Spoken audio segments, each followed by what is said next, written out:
Hey, what's up? This is Michael coming from Let's Start Something. Starting a conversation about poverty, homelessness, drug abuse, and being down on your luck. This gentleman, I don't know him and I'm not recording his face, but he's across the street from me, like way far. Thankfully, I have a sick camera on this phone. So, give you an idea.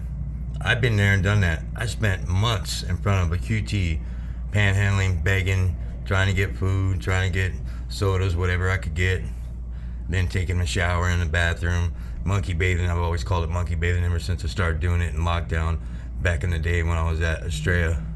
But anyways, don't know this guy. I'm not going to show his face, but I'm just trying to let you see what I'm dealing with, what we're dealing with in our community. So here's a guy could probably say, "Hey, what's up, man? Can I help you?" You know, plenty of cars and action going through here, but this dude all by himself, man. Look, he's got a, you know, let's see. He's pushing. Yep, I used to have one of those too. You just push one of those around and you just take that basket right out, and I'd have all kinds of cool stuff in it. But anyways, back to what I was saying. From Let's Start Something. I'm currently in my room at my medical respite place. Give you an idea. You know, hey, that's my leg, right? This is the bad knee. Then you get repaired. Right? That's my wheelchair. That's my walker. And my bed. And, well, some might call that a nightstand, but it's really not a nightstand. You don't mind when I get in my chair. I can stand just fine, I can walk just fine, but I'm going to kick back and do this video. So, if you've been paying attention to what we've been doing, look at this. My hair is all messed up. Anyways, if you've been paying attention to what we've been doing here, Let's Start Something.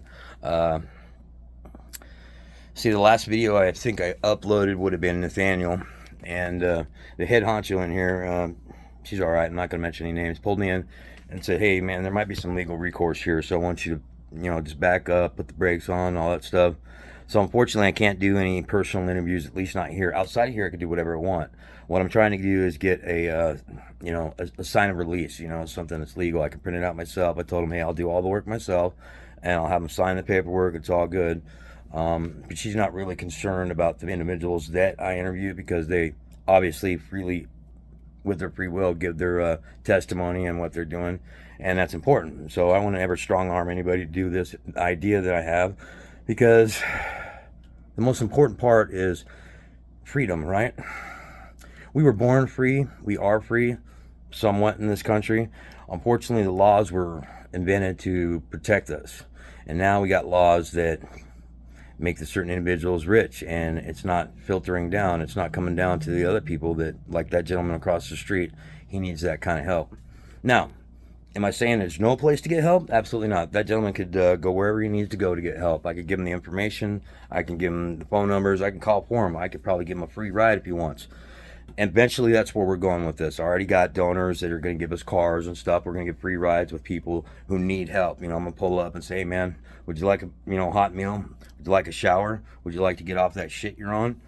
Now, forgive me for using the word shit. I might drop the F-bomb every now and then. I'm working on it. I used to not cuss very much, especially when I went to seminary. I haven't told you that story, I don't think. But anyways, I love God. And for instance, you see this shirt I'm wearing? This shirt I got a couple years ago. It's called Doctrine for the Block. All right? And it's cool. And then, I don't know if you can see this. I'll kind of spin it around. It says right on my back. I hope you can see it. That's Reborn Church. As a matter of fact, I'll give you a little tidbit information. If you watch this video, check it out tomorrow at Reborn. Look up Reborn Church and look for Gabe and Eric, right? They're the head pastor and associate pastor. That's his son, Eric.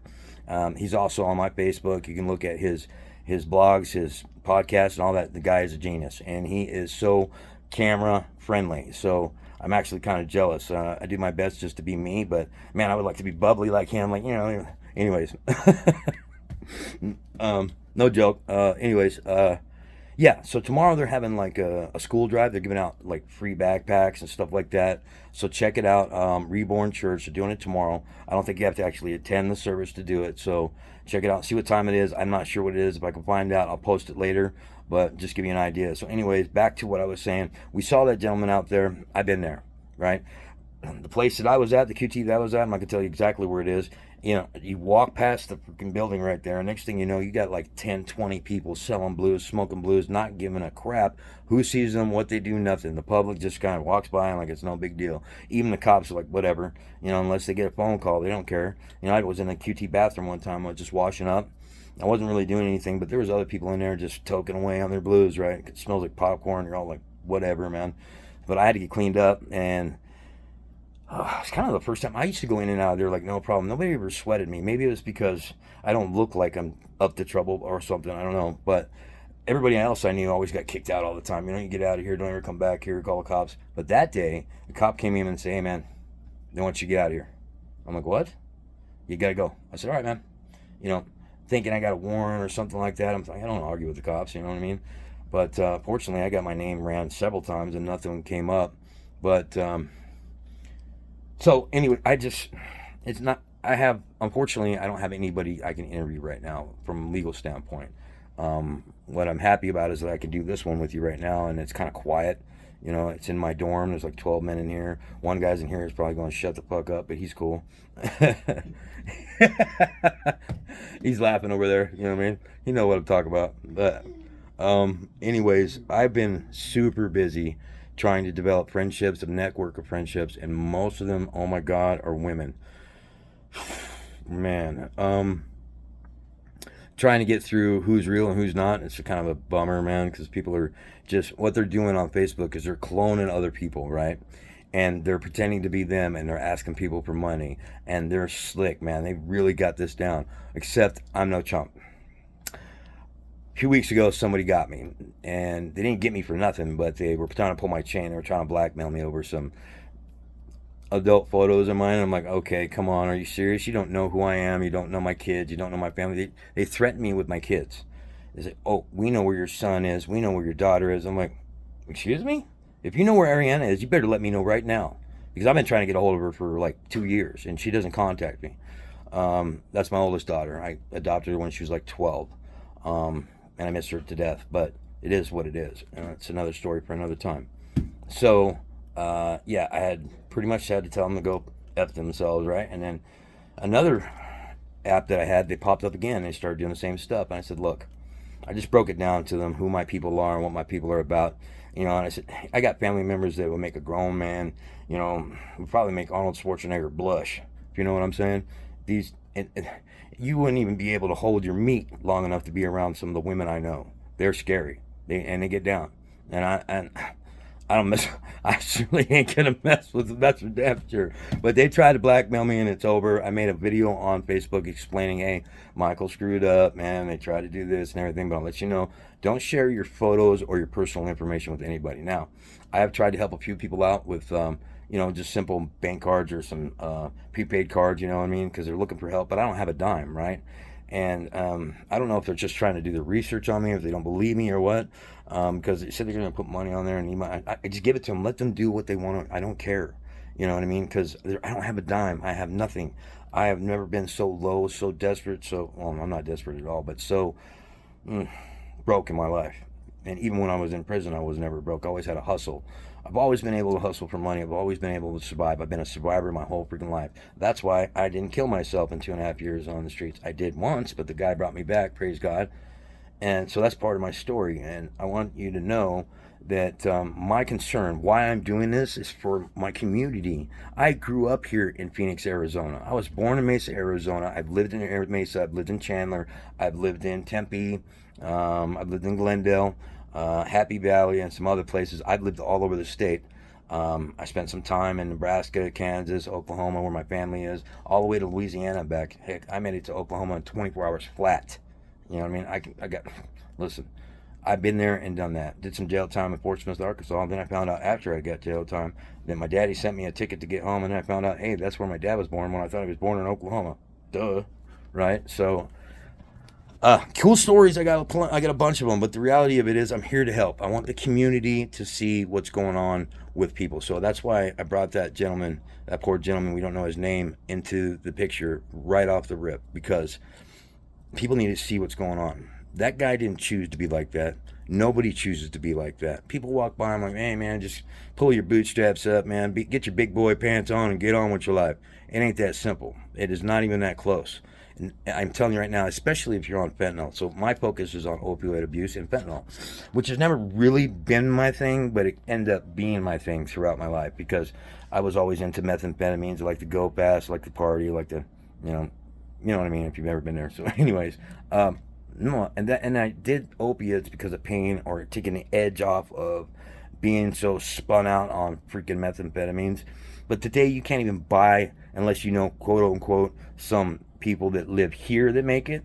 But you can't buy Mexican dope that's worth anything because they cut it with fentanyl. So you go right up and then you come straight back down. That's what happens.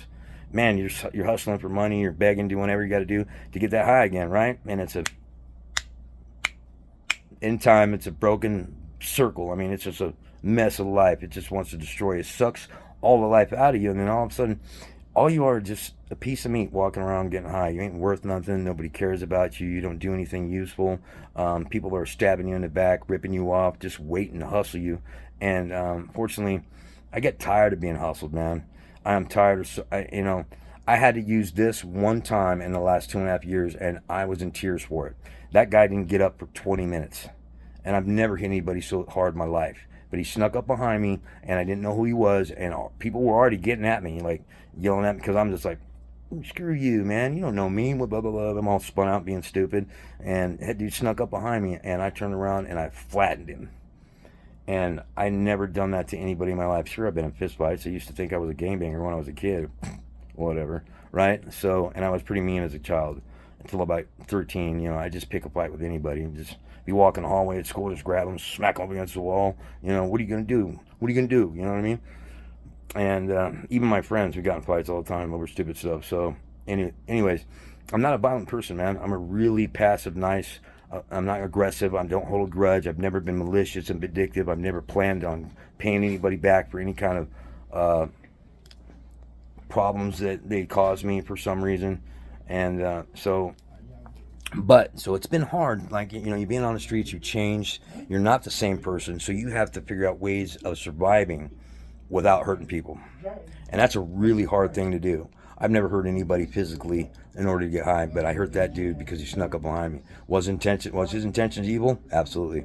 But thank God he never pressed charges, and you know what I mean? Because he had it coming, because he was coming up behind me talking shit, and I just turned around and flattened him. I didn't want to hear it no more. You know what I mean? It was during the very height of the pandemic. I was homeless. I saw things on the streets I've never seen before. You never saw a cop ever. Daylight, nighttime, I don't care. You never saw one. It was like the scariest thing in the world. It was like mini apocalypse. If there was a taste of what it's going to be like at the end, that's it. I'm telling you right now, that's it. A place I used to party all the time. Well, you call it party. It's not party. It's just getting high and being stupid, trying to survive. I just found out recently that my pastor, his son died there. Same exact spot. And I was there for months. No, maybe a few months. I moved around a lot. I mean, I used the bus was free. I used that thing to get around. I saw some crazy things on the bus. I saw some crazy things off the bus. And it's really, let me tell you, it's bad news out there. So, do I want that to be a part of my community? Do I want that to be a part of Phoenix, Arizona? No, man. Come on, what does the bird even stand for, right? Phoenix. What do you think of the bird, right? We have this emblem and we have this bird. The bird's coming out of the ashes, right? And somehow, some way, we regressed. And now that bird is just trying really hard to get back to it. We have thousands of people who are homeless right now in the city. They're all hanging out in tents over at Cass. I won't even go to Cass. As much as I would love to go help those people or maybe guide them through something, there's no way I'm ever going to step foot there. Why? Because I feel like it's a demonic place. It's very evil. I can feel my skin crawl when I get there. I tried to even go there once at the one on like an Indian school or something, and that was the first day. And they told me no, I couldn't because I wasn't clean. I'm like, what do you mean? I'm trying to get my life together. I don't have any dope on me. I just want to get a place to stay, figure this thing out, and get well. And they're like, no, we can't do it. And she maybe saved my life because I didn't like a single fool there, and I knew somebody who was behind the counter that used to be in prison. He was lying to me. So, anyways, crazy stuff, right? So we're about like 14, 15 minutes. I just wanted to get another video out there and get people, keep people, motivated in what I'm doing. Again, my name is Michael Merriman. You can find me anywhere. Type that name in your computer. You can look up my DOC records. You can look up all my past if you want to. You probably won't even have to pay for it. But anyways, check out my YouTube channel. Look at michaelmerriman0 at gmail.com. Okay, and sorry, I'm not supposed to have anybody in the camera. And I'm sorry, this is their house. They can do what they want to do. I'm not going to tell them to do nothing. I hope I don't get in trouble by the headwigs. But anyways, they was a little bit distracted. So it's michaelmerriman0 at gmail.com. That's my YouTube channel. If you plug that in a YouTube channel, you're going to see all my videos. If you subscribe to Facebook, you're going to see all my videos if you're my friend. I try to tag everybody every time I do it. Sometimes I forget and then I have to remind them. But I'm sorry if you guys ain't down with it. If you're on the other side of the fence, I hope you come on this side of the fence, because at the end, that side of the fence is going to burn like a crisp. I promise you. I'm not even going to lie. I know in my heart and seen and heard with my ears things that you wouldn't even believe to understand. And I'm not going to share that with you because I don't want you to think I'm some kind of nutcase, because I'm not. Something really evil happened in my son's room before he took his life, and it was an accident. But it happened to me. And nobody ever got to hear it because I was so scared and never even mentioned it. And I heard the same thing on a bus stop in Sunny Slope, and I hushed him, and I never heard him again. Because I didn't open up my mouth where I was at my house, because I was scared. I'm like, what? What is that? And I'm looking around, my dogs ain't going off. Anyways, I left for good reason. That place, things were happening in my place that don't make sense. Have you guys have ever had roaches in your house ever? Okay.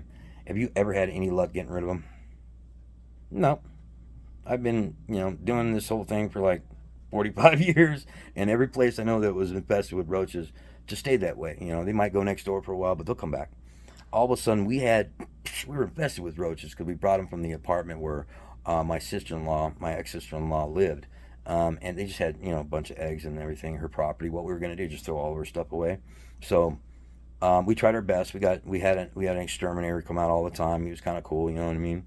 And but without any luck. And then all of a sudden, towards the middle of the pandemic, when I was forced back on the streets again, that night, I looked around, I'm like, where are all the roaches? There was none, dude. There was no roaches. There was nothing other than the people that were alive in there, and the animals, the turtles, the bearded dragon, the dogs. That's all that was alive, but crazy, right? They just disappeared, every single one of them. The only thing we had alive other than that was maybe some mice. And I don't think mice eat roaches, but if they do, they had a smorgasbord because we had a lot of roaches, but they disappeared. Just like that. Gone. Weird, right? So anyways, don't think I'm crazy. I'm just telling a story, and that's true. But I hope that anybody who sees this will understand what my goal is to, I'm not going to be the one that's going to abolish poverty, right, or homelessness. But my goal between now and I get put in the ground, whether it's 6 feet under, or it's an urn, or by a rope, I don't care. I'm going to fight this thing for a long time. Not just fentanyl abuse. There's other drugs. There's a lot of other drugs. But, man, you sleep off methamphetamines and get your head right and get back on your feet. You can't do that with opioids. You can't do that with heroin. You can't do that with morphine. You can't do that with pills. And you can't definitely not do that with fentanyl. If you haven't heard, this drug is 100 times more potent than morphine. It's extremely addictive. It's a killer. I've taken 3 hits one time, and I was already loaded. 3 hits, and I died. Guy brought me back. Guy I knew maybe all of the 10 minutes brought me back. I never saw him again, thank God. No, thank God I never saw him again, but I'm just thinking, thank God that he healed me. He brought me back to life. I woke up, and he's gone, and he told me what happened. He split, and there was a couple EMTs in there, and a guy I'd never met it before, making up all kinds of excuses, and they're yelling at him, like, blah, blah, blah, blah, blah, later the cops are coming, and they're going to... I'm like, get the F out of my room, dude. You guys get out of my room. I felt like crap. You know what I mean? And it sucked. So I lost everything I had a few days after that because everything I got stolen from me. Kind of a dumbass, right? So I didn't do what I was supposed to do with my money. I got a settlement from getting my legs pretty much trashed from being hit by a car by somebody who was drunk. It was both our faults. I shouldn't have been there. Shouldn't have been in the street. But she was also drunk, and she was doing what I call a no-no. Don't ever pass anybody on the right in the middle of the streets. You want to do it on the freeway. Don't do it on the right, because you can't see what's coming from your left. And if you kill somebody, you'll never be able to forgive yourself. I hurt somebody one time in an accident, and I called 911. I stood by that dude's side until they helped him. And I got in my truck and cried like a baby, begging God not letting that man die, because if he did, I don't know if I've ever been able to live with myself. It just broke my heart, man. I didn't see him. It was a construction zone. I was leaned over my console on the phone talking to my wife, and I just saw something. I had my truck, right? It didn't have a lift, but it was kind of high, brand new Chevy Silverado. And so I just went down the road, and I couldn't see him. And he had no business being there. There was like 30 yards of plain old dirt between him and me. And I'm like, why would this dude even be in the road? There's construction signs, there's all this thing going around. And doo-doo, and I see handlebars, just, shadow handlebars going off my hood. And I pulled right over. And the guy was like a pretzel inside of his bicycle. And he was, I think he was a Mexican national, because I had to speak Spanish to him in order to, find out if he was okay. And he's all, see, finally. And he had heads gushing. They had to aerovac him out of there, and praise God, I think he lived. But my insurance covered it, thank God. And it was the last day on my my registration. It's just, wow. It was just crazy, right? So, but, she dragged me for 2 miles, pulled me off her hood, and left me for dead. Her first excuse to the cops was, I was carjacked. They looked at the video that I've seen. It's clear-cut video of what happened. My attorneys showed it to me. You know what they said? Hey, before we show this to you, are you suicidal? And I'm like, of course I'm not suicidal. Why would I be suicidal? I have a lot of reasons to be, but I've never been in my life. So anyways, I told them no, and they said, well, you'll see when we show you the video. So I'm crossing the street, right? Normally, I get to the middle lane, and I see a tanker coming. And I don't remember any of it, but I know what's going through my mind, because I've done this 100 times, a million times. I see a big tanker coming, right? I could beat this dude, because I got wheels, or used to. And I got right past him, and as soon as I passed him, I didn't see her coming. She was trying to pass him on the right side, and she caught me. And she gave all kinds of excuses. Once she was arrested, I heard she admitted to, hey, okay, I had about 6 beers. If they admit to 6 beers, they probably had a case. That's how it's always been. You know what I mean? I only had 2. The legal limit's actually 1 if you're smart enough to know it. Don't drink and drive. It's the dumbest thing in the world. I got a DUI, but I wasn't drunk. You know what I mean? I was actually pulled over, and I wasn't doing anything at all. I was pulled over because I shouldn't have been driving. And here comes the sheriff deputies, right? Piles boys. Hey, what's going on here? Like, I'm trying to get some rest, man. I got my wife in the car, my kids in the car. We're living out of the car. Been in the car for like 3 or 4 days. And they're like, can we search your car? And I'm like, go ahead. I had dope in the car and never found it. They found a broken pipe, and they busted me for aggravated DUI because I had kids in the car. And, I broke the law, so I deserved it. I got 4 years. They waited 7 years to actually bring it up. I think, no, that was something else. No, I got about 2.5 for that, or 3. I don't remember. Anyways, I've done 13 years, and I got, like 9 felonies, 9 misdemeanors, going bow-legged, if you know what I mean. So, just telling my story, man. I don't mean to be rambling on. I'm just trying to give you the idea of how crazy a dope fiend's life can be. And I've been a dope fiend my whole life, but I've had a lot of clean time as an adult. Every time, all the time when I was in prison, I was clean, because I saw the fellas, right, doing their thing. And I'm like, I don't want to be associated with that. That is not the people I knew growing up. And I knew a lot of them. My wife, his family is a lot of them, and I know them.